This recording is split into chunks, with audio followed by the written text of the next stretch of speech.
I was beginning to wonder if you'd got my message. I retransmitted it just as you had requested, Master.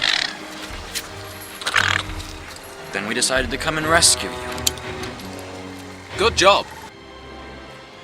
All right, welcome back, everybody, to the Planet Film Network podcast feed. Welcome back to another episode of 1 Hour Movie. I am one of your hosts, Sean Monk. And I'm your other host, TJ Cornwell, and today we are going to be talking about Star Wars Episode 2, Attack of the Clones. Maybe thought of as the worst of the prequels. Maybe some people think it's the worst of all three trilogies. We're not here to really tell you that. We're not going to review it, but we will go, take a walk down memory lane, talk about how we first came to the movie, what we think of it now, what we thought of it then when we first saw it, and then maybe talk about some other story elements as well. Absolutely. Like you said, we will definitely be taking a look back through our kind of history with this movie, how we feel about it now, and just, some of the things we love, maybe some of the things that we don't love as much, some things that I feel have gotten better with age, some things that I think have aged. So we're going to be talking about all that and more, like TJ said. And all of this is because, as you know, or maybe you don't know, May 27th, this year, we are getting the two-part season or series premiere of Obi-Wan Kenobi on Disney Plus. So we decided to take a look back at up until now, the only 3 entries as of Ewan McGregor as Obi-Wan Kenobi, leading up to his solo outing on streaming, as well as bringing back, obviously, Hayden Christensen, as well as a couple of other returning faces. Some faces that we first meet in this movie, including Hayden Christensen and Joel Edgerton popping up in this one. Also, forgive me, I do not have her name right now. The actress that plays Aunt Beru also coming back, made her first appearance in this film. A lot of stuff... A lot of stuff to talk about with this one. First thing, I'll go first since I think I made you go first last time. This for me, I know I've said it on the channel before and on the podcast feed before, but Attack of the Clones and Chamber of Secrets are the first 2 films that I remember. Not the full movie, obviously, but the first 2 films that I remember going to the theater to see. Right. The spiders from Chamber of Secrets were ingrained in my memory. Still are. R.I.P. to Spider. But another thing that is absolutely ingrained in my memory is this movie, and more specifically, I just remember Kamino is in one of my core original Star Wars memories, and every time I watch this movie, it brings me right back to that. It's a big reason why I really loved Season 1 of Bad Batch, because obviously we spend a lot of time on Kamino, more so at the beginning and the end of that season, but we spend a lot of time there, as well as this movie. I'll say right now, as I've been talking about every week on PFN Live, I've been playing Lego Star Wars like crazy. I guarantee you, I don't have the stats in front of me, I guarantee you the time I've spent the most on is Kamino. Just because I love the look of it. I love the look of the Kaminoans. Nala Se, Lama Su, fantastic names. 2 great characters introduced in this movie, one of which met their untimely end in the Bad Batch. I won't spoil which one. But I definitely had some of those Bad Batch scenes floating through my mind while watching this movie on the rewatch. And I think to start off with kind of where I'm at now with this movie is that, to me, is where I'm at now. When I watch this movie, it is... So I guess I'll say, like you said, we're not here to review the movie, but I'll say myself, to me, this is the least good of the 3 prequel movies. Right. I don't know. I'd be hard pressed to say whether or not it's in my opinion the worst Star Wars movie overall. It's definitely bottom 3, but That being said, I still love it. It's still Star Wars. Star Wars has a very special place in my life. So, I still love the movie overall. But when I watch this, I basically watch it as a early arc of the Clone Wars. You know what I mean? Like that's how I watch it, because when I see the scenes on Kamino and Geonosis and the kind of foundation of the relationship, the true relationship of Anakin and Padme in this, that's basically what I'm thinking of. I'm filling it in with, Matt Lanter and Catherine Tabor and James Arnold Taylor, their performances and their character arcs and where I know everything's going, especially having just read Brotherhood, which takes place literally minutes after this movie ends. That book starts, which was a very, very cool experience to kind of read that and then go into watching this movie kind of in the reverse order. But basically for me, that's how I watch it. I watch this movie and I'm like, man, first of all, I really like the story of this movie. I think that the story is something that has never worn down over the years. But in terms of just kind of going through the movie, I'm like, man, I really love Kamino. I really love what they did with Kamino in the Bad Batch and in the Clone Wars. I really love Geonosis. I like revisiting that, however many years later in Rebels with like Saw Gerrera going to, that kind of thing. What this movie kind of established for the broader Star Wars universe is what I always think about when I watch this movie. But what about you? How did you kind of first come to this, and how do you kind of appreciate this movie now, or how does it kind of fit in your Star Wars world now when you watch it? So first coming to it, man, it's probably around the same as like Phantom Menace. I definitely came to it late. I know I definitely had this one on DVD for certain. Don't even have how many times I watched it, but this actually, surprisingly, is probably the one I've seen the most out of the prequels. Which, again, in my opinion, worst one out of the prequels, I think. But I thought it has some great, like, kind of action scenes. I think, watching it this time around, I really was drawn to the chase on Coruscant in the beginning. I love that, like, Blade Runner inspired city going on, all the sounds, like, oh my God, like I forget the bounty hunter's name, but the first one. Zam Wessel, her little speeder. Whew, oh my gosh! Give me that sound on loop. Like I just love that. I just kept thinking back to Blade Runner and how that universe was built, and how Ridley Scott built that kind of city landscape, and it just looks like George Lucas took a lot of inspiration, obviously, from that. And I also thought it gave a good look too. As to a different part of Coruscant. Usually we're looking at like just like kind of the Senate building, and we're seeing like Palpatine's office, and then we see like kind of the landscape. But this is kind of more of the underground, which I know they wanted to get into more with, like, for example, the games. I believe there was like a game coming out where it took place in the underground of Coruscant that got canceled, I believe. And even, as much as we complain about it, there was that in season 7 of Clone Wars, there was that Clone Wars arc where Ahsoka was kind of stuck down there for that little bit. And there's probably some other arcs that are, escaping my mind. But yeah, overall, like, I think what this movie sets up, and I noticed it more this time watching it. Obi-Wan and Anakin both see themselves as having different relationships with each other. Anakin views Obi-Wan as a father figure, while I'm sorry, did I say that right? Anakin, yeah. But Obi-Wan views Anakin as a brother. And I think it's an interesting kind of dynamic between the two, where I notice that they're always bickering. And I wouldn't say that they're bickering like siblings, and I feel like they maybe are bickering, like they are related, obviously, but I feel like each of them is taking that in its own way.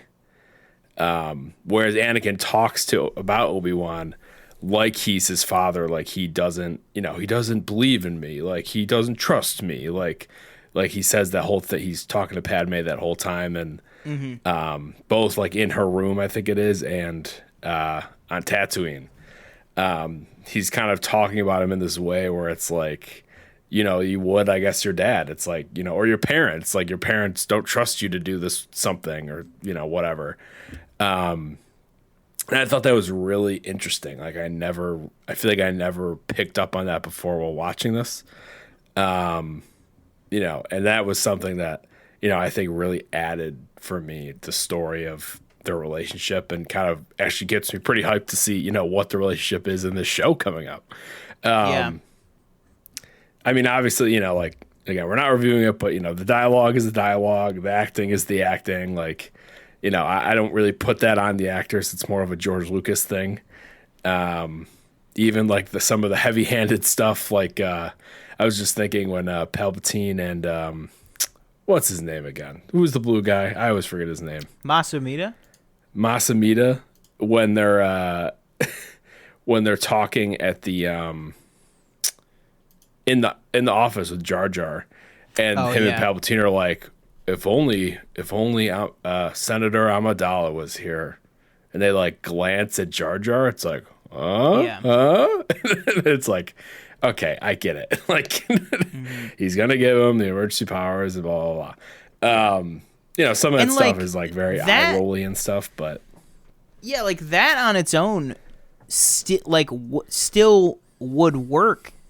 Just like imagine just you know, just another screenwriter for the dialogue. Like, just if that had just been the exact same conversation, but like you said, instead of just like standing around and then saying the line and then looking at Jar Jar and then the camera cutting to Jar Jar and Jar Jar going like, like if that was just a natural like round conversation that Masamita just brought that up in. Right. And then you kind of, and then the characters don't go, what about that, Jar Jar?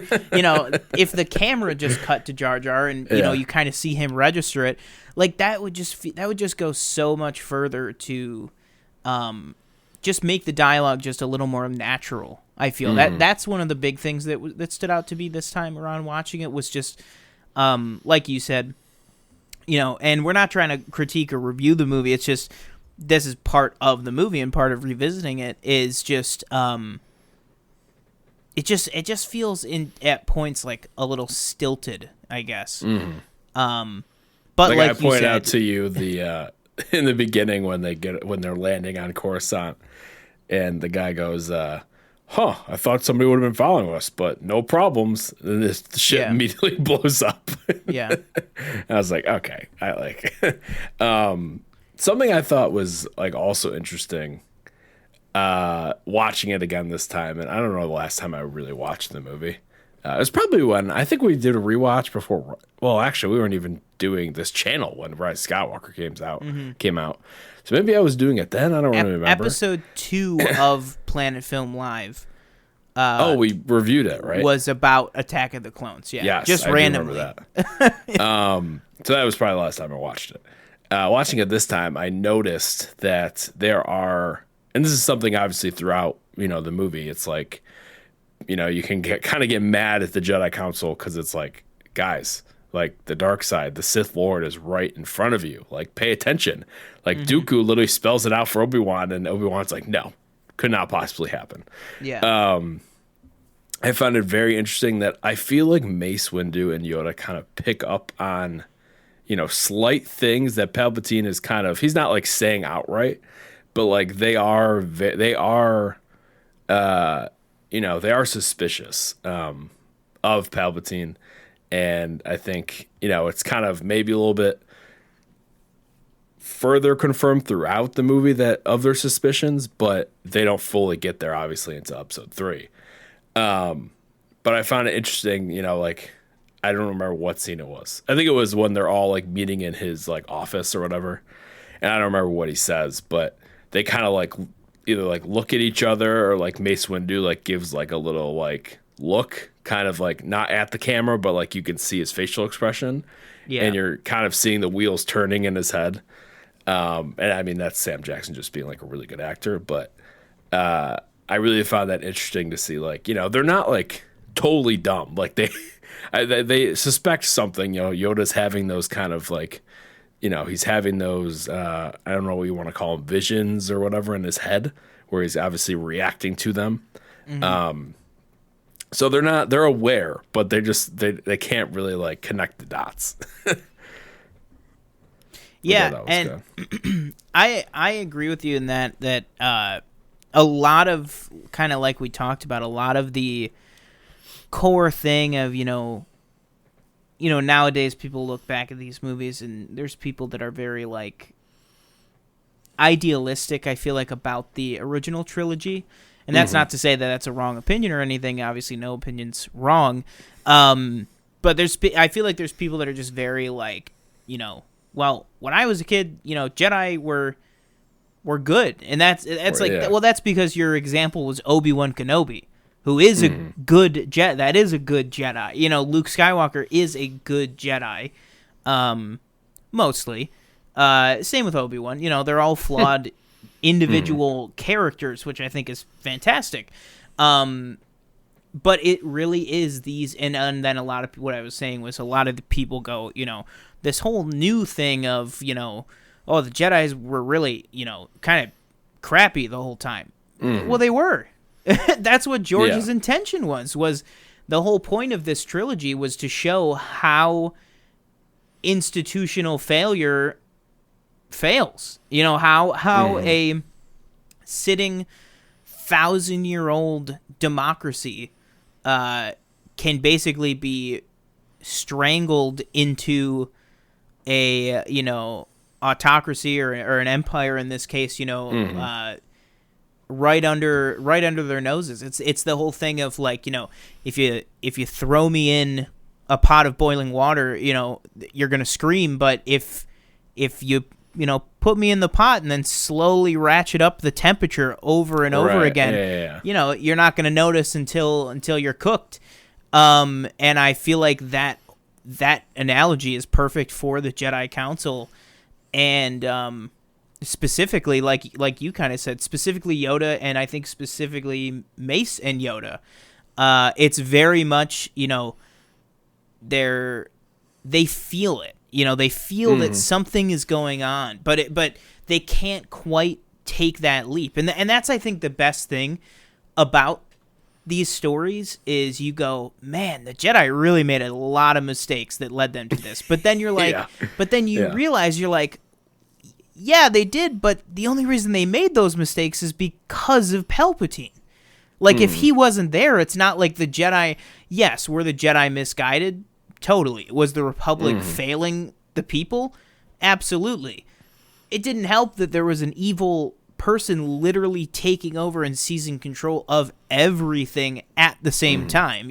So you can't blame it all on them. But like you said, you really start to get the first hints that, they can feel that something's going on, especially with, to jump all the way to the end of the movie real quick, when Obi-Wan says, kind of innocently, I have to admit, without the clones, we wouldn't have seen victory at Geonosis. And Yoda is like, he's like, victory? There is no victory. The galaxy is about to be plunged into this conflict that, we have no control over. And I know that you haven't read it yet, but it really, all of that is doubled down and kind of where Obi-Wan goes from like, oh man, these clones, they really helped us out. Like, that was great, and then kind of in Brotherhood, which for those who don't know, Brotherhood is the newest canon novel written by Mike Chen. It's about Anakin's promotion to Jedi Knight and Obi-Wan's promotion to the Jedi Council. Basically the events that take place right after this film ends. And in that book, it really fills in how Obi-Wan goes from like, oh no, these clones are sticking around. Like, this war hasn't even begun yet. I'm like, yeah, man, those clones were really helpful. But, those clones are about to be, fighting day in and day out with you for years. It's not just one battle. This is going to embroil the entire galaxy. and really lead to the downfall of the Jedi Order. And I Yeah. just really like I said, it kind of reminds me of a thing of like it's got Age of Ultron-itis, Attack of the Clones. You know what I mean? It's like, is the movie that great? Maybe, up to your opinion. But it sets up so much for the story to come. You know what I mean? And I feel like sometimes when you have such a lucrative setup piece for to inform later storytelling or something like that, sometimes the piece itself can kind of suffer. I feel like that's kind of what came down to this. But like I said, I still enjoyed a lot. I really like the story. I just think that there are some real surface level things that just don't hold up. Something that I think is also interesting is that they, as far as like Anakin goes, they don't really do themselves any favors. Like they just lead him into what he becomes in the third episode. They don't do him any favors. He's Absolutely. in the first episode, obviously they're like, oh, he's conflicted, like he's scared, blah, blah, blah. Like you can't train him, can't do it.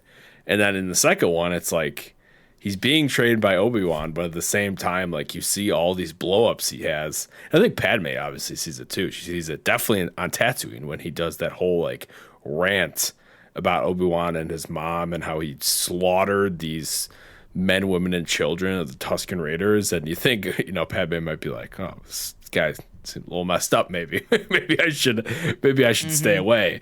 But like they just push him in that way. They don't help him.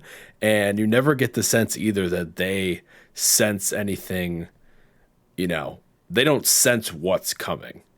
With him, they talk about it. I think when Mace Yoda and Obi-Wan are kind of walking down the hallway or whatever, when they're having that little conversation, Yoda's floating in his little, hovercraft thing. They have that. I think if I recall, they have that like kind of little conversation about Anakin, but it doesn't really go anywhere. And I feel like that is just.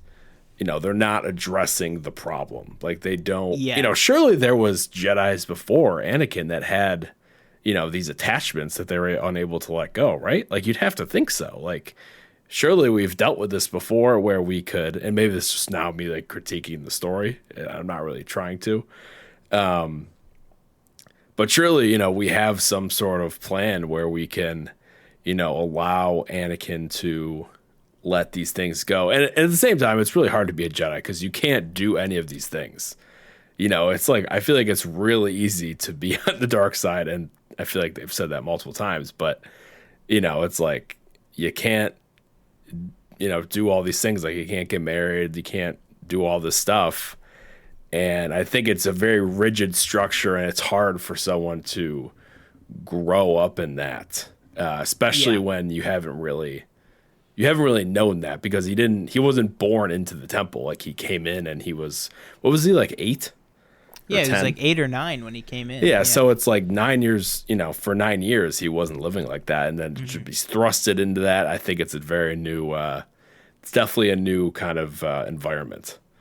Yeah, for sure. And I feel like a lot of that, whether it's episode 2, episode 3, or the Clone Wars, when he has these moments of, we don't see it in this one, but we see it in the third one, you can tell, after he, what happens with the Tuskens and all the way on Coruscant, Yoda feels it. He's like, so I sense something happened with Skywalker, like he's like, saying he feels like something very dark just happened with Anakin type of thing.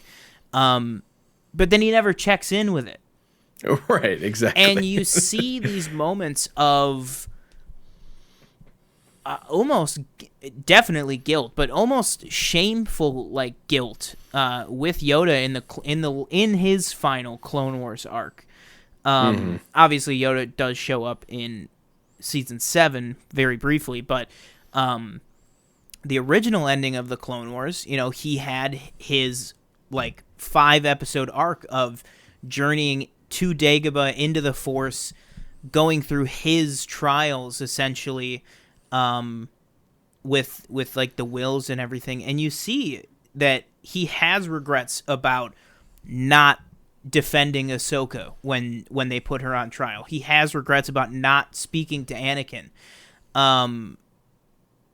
And you see in episode 3 that, Yoda, he tries a little bit, that when Anakin starts having these dreams like he had with his mother about Padme,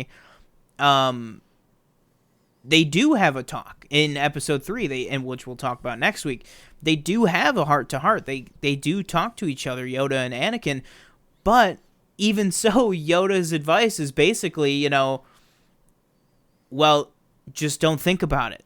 And it's like, well, that's not, and I think that that's a great example of just how far and just how detached Yoda has become. And you the council really see that in general. Exactly. Yeah. They're just so quite literally sitting in their ivory tower above, above the people of Coruscant, literally, but figuratively above the people of the galaxy. And to tie it again to the kind of further canon, that's some of the great storytelling that's going on with the High Republic right now. Is they had Jedi used to have outposts all across the galaxy, so they were an arm's width away from any sort of danger or issue that people might be having in the galaxy. They were around. They were constantly out in the galaxy. By the time of the prequels and by the time of the Battle of Geonosis, you really realize that they are so closed off and so reclusive. Not to them. They think they're doing a great job. Again, to tie it back to a Clone Wars element, with the Martez sisters, Trace and Rafa on Coruscant, they have that great scene where they're talking to Ahsoka about when their parents died, and they're like, you know what, the great Jedi Master Luminara Unduli said to us? She said, I'm sorry your parents died, but the Force works in mysterious ways. Have a good one. Like that. Yeah. That's what a lot of the Jedi, and Luminara is just one example of that. Who Luminara we see for the first time in this movie, as well as Barriss Offee back there, freaking traitor. But and I think a lot of that can kind of go towards this movie and kind of what it sets up and what it kind of calls back to. But I want to talk a little bit about the movie itself further here. So what are some of your favorite moments from this movie? I think one for me real quick is just, I think the use of the scores in some particular areas. The score obviously during the speeder chase, I just love that score in general, that piece of music. And then it also comes back on Geonosis during the kind of machinery, whatever you want to call it, when they're on the conveyor belt and all that other stuff. I love the Jango fight on Kamino. I think that was great. And I also love Obi-Wan kind of playing, I want to say dumb, I guess, when he's talking to, the guy. What's the main guy's name of Kamino? Oh, Lama Su? Lama Su. And Lama Su's like, I'm sure you're here to check up on your clone order. He's like, yep, that's exactly what I'm here to do. And he's learning all these different, learning all this new information just by telling a little lie. And obviously, it leads him to Jango and then all that. But I love the kind of, peeling away the different layers. Like, I love him going to Yoda. Yoda's like, oh, you lost a planet. Or first he goes to Dexter, I think. And he's like, what's this little thing? And he's like, oh, it's a thing from Kamino. And he's like, looking for the Kamino. And then the librarian's like, well, it doesn't exist. It's not in the archives, so no way it exists. And to me, I was like, well, I mean, surely you can't have everything. Like, surely there are things that exist that you don't have in the archives. Then obviously he goes to Yoda and he flies there and he's learning all this new information. And I really liked that kind of plot, and then that obviously gives us that plot obviously gives us the best sound in Star Wars history, which is the seismic charge.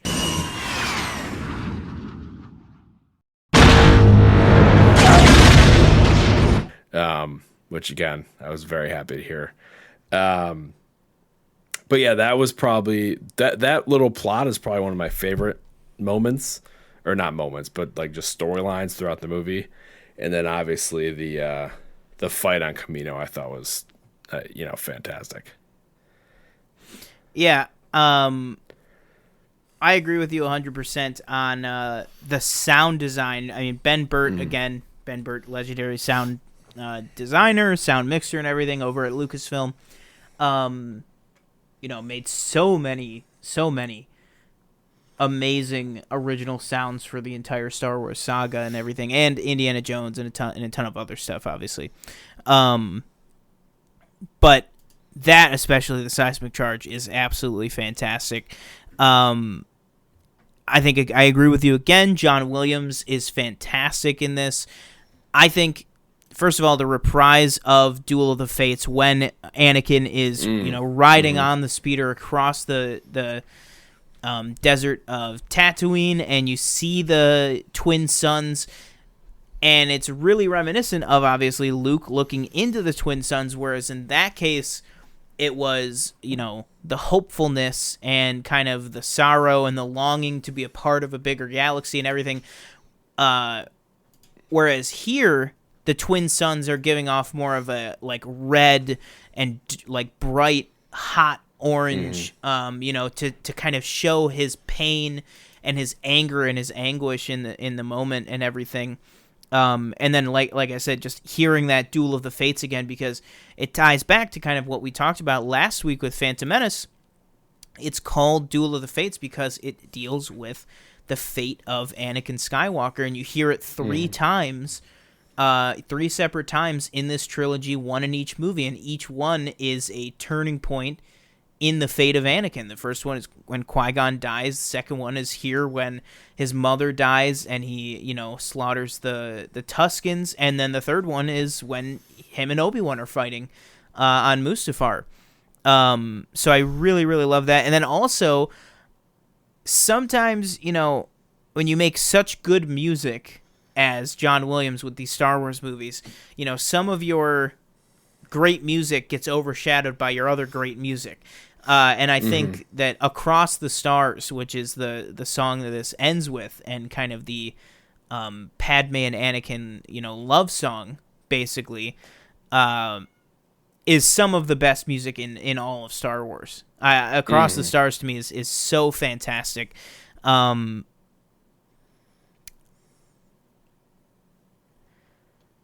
I think also a really, really good part of this movie, and something that we should talk about too, is just in general the Battle of Geonosis.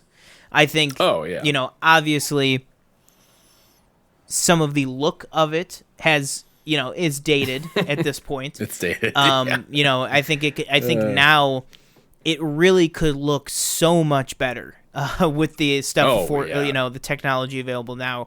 But that being said, obviously, it is what it is. It's not going to change anytime soon, or at all. But that being said, I still think for what it is, it's fantastic. You get so many great moments with, Count Dooku and Jango thinking that everybody's cornered, and then you have the great moment where Mace comes up from behind him, ignites the purple blade and is like, oh, it's about to go down. You're outnumbered. And then Count Dooku hits him with the, oh, really? And then all the droids come out, and then the battle kind of pops off.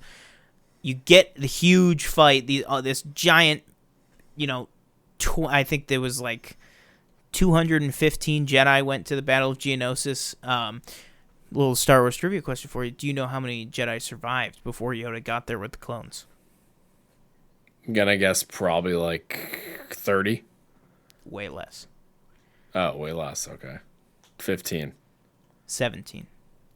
Gotcha. There was a time like last year where I was really trying to memorize, and I could name all 17 members.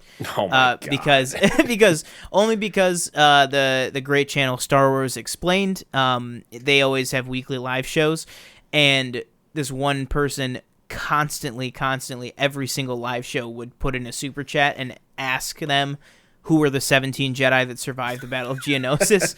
And it got to the point where like every single video, Alex over there he would name off every single one of them, which is like hilarious. But yeah, I know at least the number, but that is just a fantastic sequence. And then also just the little moments within that battle, as cheesy as it is, with 3PO having the, oh, I'm quite beside myself. This is such a drag. Even like, him apologizing and then Kit Fisto knocking him over with like a little light push and smiling. And then even to stuff like Coleman Trevor, who's the alien Jedi, with like the pointed head that's like, I'm just gonna jump right to Dooku and just take him out, and then Jango's just like pew pew, and he just gets taken out right away, and Dooku doesn't even sweat it. He's just like, nope. He just like looks down at him. There's so many big great moments, big and small, in the Battle of Geonosis that I just love revisiting every time I watch this. But how do you feel about Battle of Geonosis and whatever kind of start to finish about it? Yeah, I agree with you. It definitely would benefit from some updated CGI and everything that I think would look, fantastic today. It's kind of weird to watch it and say, wow, this was nominated for an Oscar for visual effects. But it was, at the time, it was definitely, it's definitely better than Phantom Menace, I would say. But it's still, a little rough around the edges.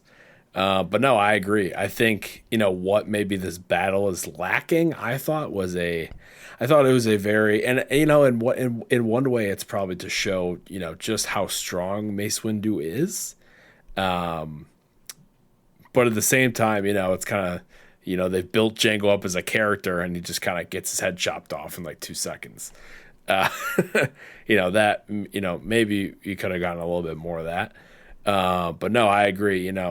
I love the kind of way they get at first, like, Padme, Anakin, and Obi-Wan, they kind of get out of their, predicament where they're all chained up, hanging from these little tower things, and how they both kind of take out their respected animal that's trying to kill them. And it for a time too, it is very gloom. Like they're definitely going to lose. Like if Yoda does not show up, like they are in a circle with droids all around them, and you're looking and you're like, well, this this doesn't look good. But obviously Yoda shows up and kind of saves the day. But yeah, I loved the battle. Again, I would have liked a little bit more Jango, I'd say. We get the obviously shot of Boba picking up Jango's helmet, probably with his head still inside, I'm going to guess. And yeah, I really did enjoy it. But again, it could use from maybe some updated CGI, but that'll probably never happen, I want to say. Now, when you first saw this movie, or, when you first remember vividly seeing this movie, how did you feel when Christopher Lee, shot out that red blade and started going to town with Anakin and Obi-Wan? And then, how did you feel about, Mr. Flippy himself? The Yoda versus Count Dooku fight. How did kind of the final lightsaber duel and lightsaber fights hit you? Real quick, I just thought of something. How about that one moment when Anakin and Padme are kind of taking shelter in like the collapsed carriage thing in the middle of the battle, and they stop to have like a 1-minute conversation, and and apparently nobody's little shooting quip. at them.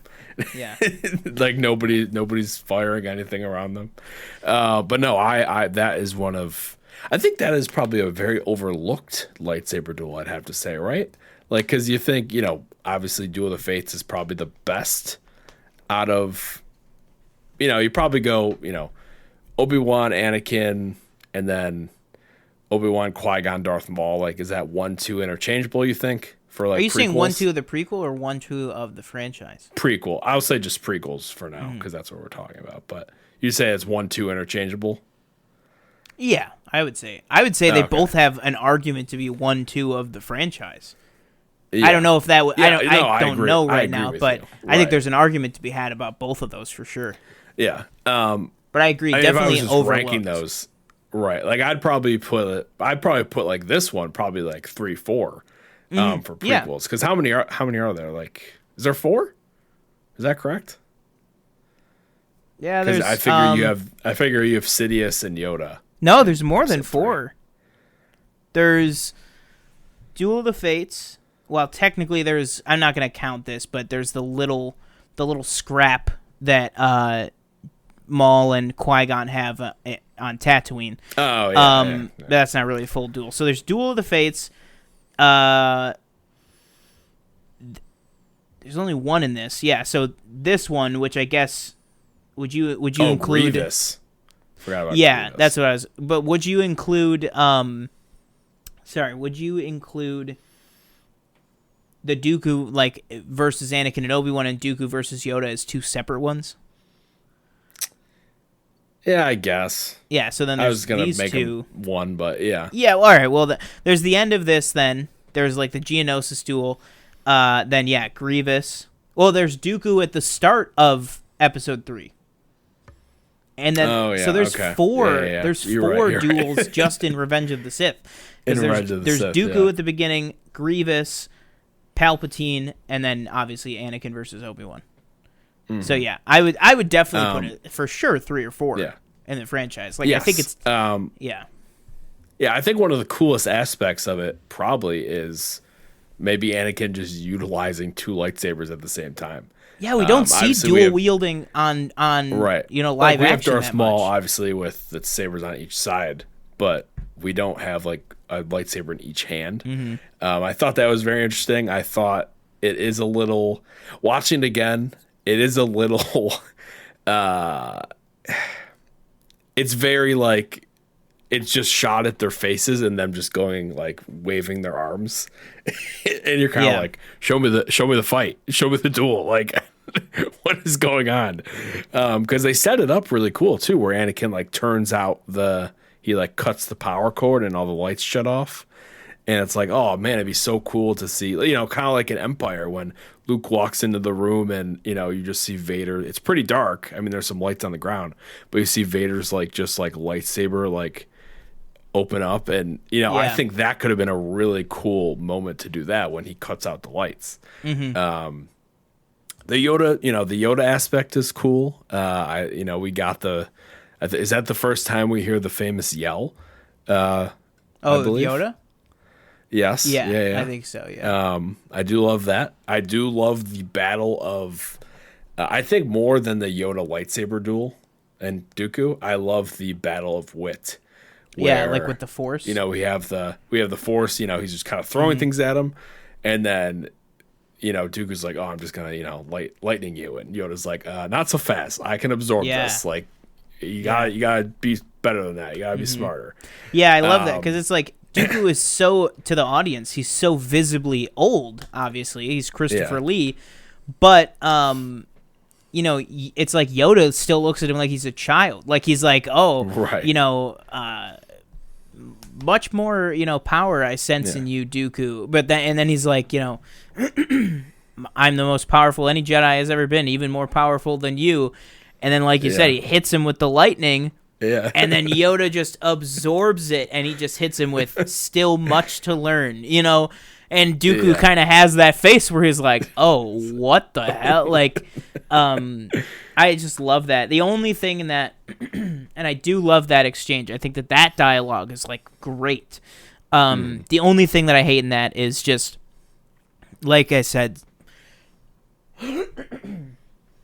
some of that stuff is just so like telegraphed. In terms of, when Dooku hits him with the like, oh, it seems this cannot be settled with our knowledge of the Force, but with our skill with a lightsaber. And then they both, and it's like, okay, you probably could have just like started fighting instead of, that was just a little like over the top. But I mean, it is what it is. but yeah, I really like it. I think that's a good way to put it, is that I feel like the Battle of Geonosis obviously gets a lot of attention in terms of talking about the prequels for sure. But even talking about the entire Star Wars franchise, that I feel like people talk about the Battle of Geonosis a lot. But like you said, overlooked and kind of underrated, I think really describes the duel at the end, for sure. Have you ever, and this isn't about the duel, but it's kind of a funny thing that I saw. I think I saw a TikTok a few months ago, and then I kind of caught it while I was watching the movie, but have you seen this thing about like when Padme gets? It's probably been a thing for a long time, and you might know what I'm going to say. When Padme gets on the ship at the hangar and she's shooting at Dooku's ship, and it's like a very delayed, like she shoots it, and then like a minute or 2 seconds later she reacts, like it's very off. Have you heard about this? I have not. No. See that? Okay, you might have to. I can't like I can't pull it up or anything, but. Yeah. Just like watch that and see if you notice it, because I thought I could have, unless I'm just making this up, but I could have sworn I saw a TikTok that was like, look at her reaction, like she literally like shoots it and then she like reacts like way late. Yeah. I mean, there is definitely or maybe like a the lot sound of that. is really late or something like that. It's something like that. Like there is definitely a lot of that in this film. But I mean, you even look at things more modern. With just some of the way that filmmaking goes down, like I mean, you look at something very modern, very recent with like even Multiverse of Madness, of not quite matching eye lines, not really knowing where to look. You see that in Multiverse of Madness, and you see it 20 years ago in Attack of the Clones with a lot of the stuff on like Kamino.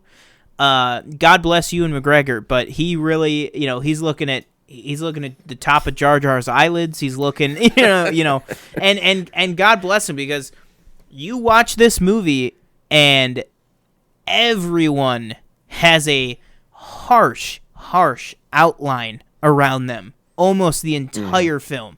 I mean, this one really, I even said it to you when I was watching it. I was like, man, I'd be happy you bring George back, stick everybody back in the volume, and, I don't know how you would, but do something to clean up the CG in this, because everybody just has that kind of soft glow around them and just these hard outlines, especially some of the close-ups on Obi-Wan at Kamino, and some of the close-ups on like Anakin and Coruscant and stuff is really just like oof.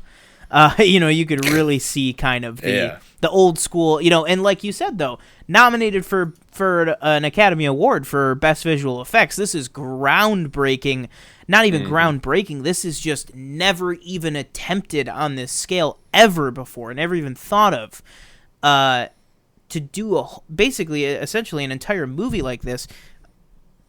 Another thing that I will say in favor of the visual effects, the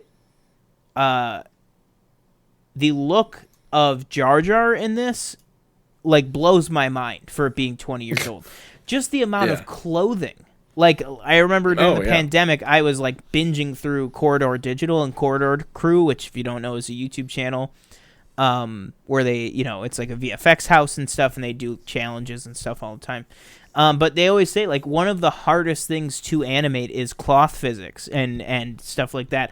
And he's got these like thick, flowing like senator, robes for the entire movie. And it's like you look at Phantom Menace, and it's easier because he's really in Phantom Menace wearing so little. Like he just has his tiny vest and then pants that basically aren't really in shot that much.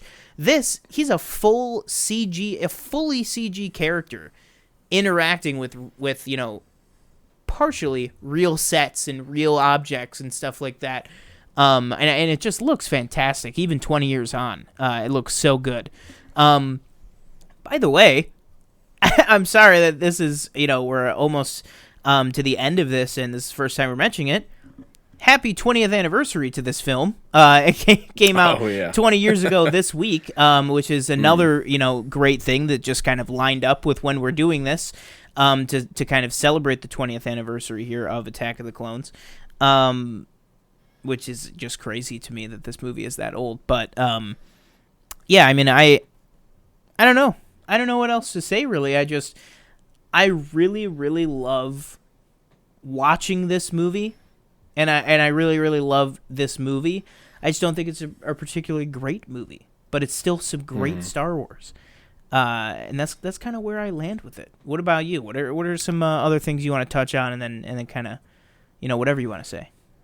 No, yeah, I'm right with you. I think I think it lays some good groundwork, and it does its job in getting to where we ultimately get to with Anakin. And, you see his kind of outbursts as well.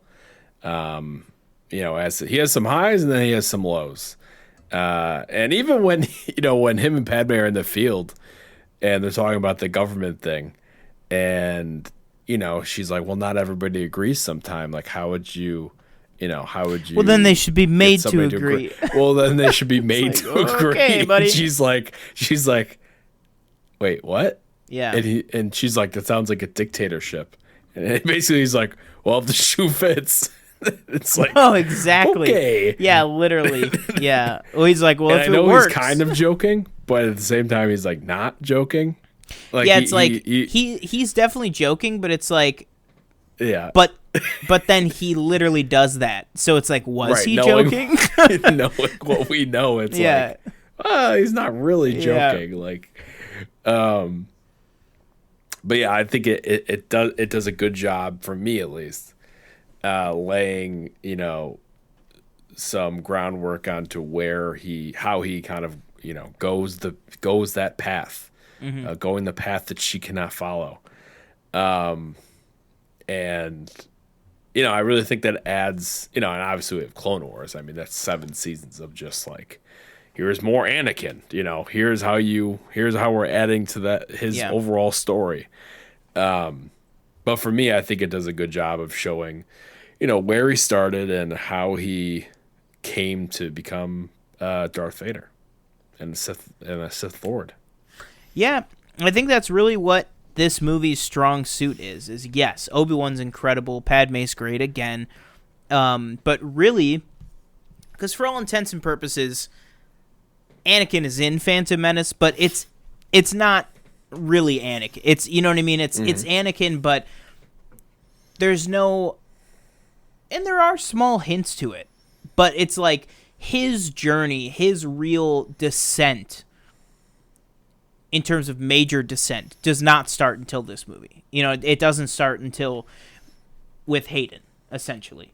And so I really like getting to see, Hayden kind of come into his own in this role. Because like we said, dialogue issues, directing issues, but everybody's doing exactly what they were asked to do in this film, including Hayden.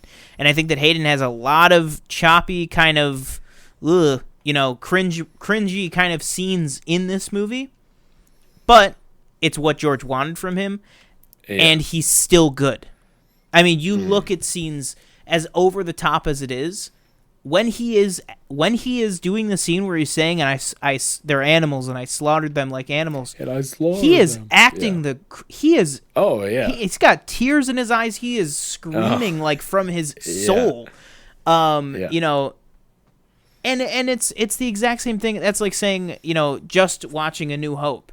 I love this movie, but God, Mark Hamill is so whiny. You know what I mean? It's like it's judging, Luke just off of like the Tashi station, or like, well, I want to go up to the Academy this year, and then we all kind of sound like Uncle Owen of, you can waste time with your friends when your chores are done. I guess the last thing I want to touch on, though, is some of the people that we got first in this movie. Obviously, we've talked to death about Ewan and Hayden and everything, who are both fantastic. Can't wait to see them literally this month. It's crazy to me that is even happening. So close. But I want to talk about some other people that came into the Star Wars universe in this, just real quick here at the end. This is our first introduction to Joel Edgerton as Uncle Owen. Jimmy Smits as Bail Organa, first appearance here. Fantastic. Absolutely.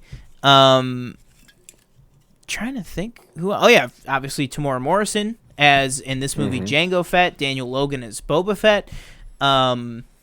Obviously both, still working in Star Wars to this day, with Daniel still providing the voice of Boba Fett in animated things and Clone Wars, and I'm assuming it would be Daniel Logan if he were to appear in Bad Batch, and then obviously Tamora Morrison being honestly more involved than ever in Star Wars now. I mean, granted, we will talk more about Tamora Morrison as the clones, and particular Cody, next week, but we just got some really, really great key people, joining in this movie, which I think, is just fantastic.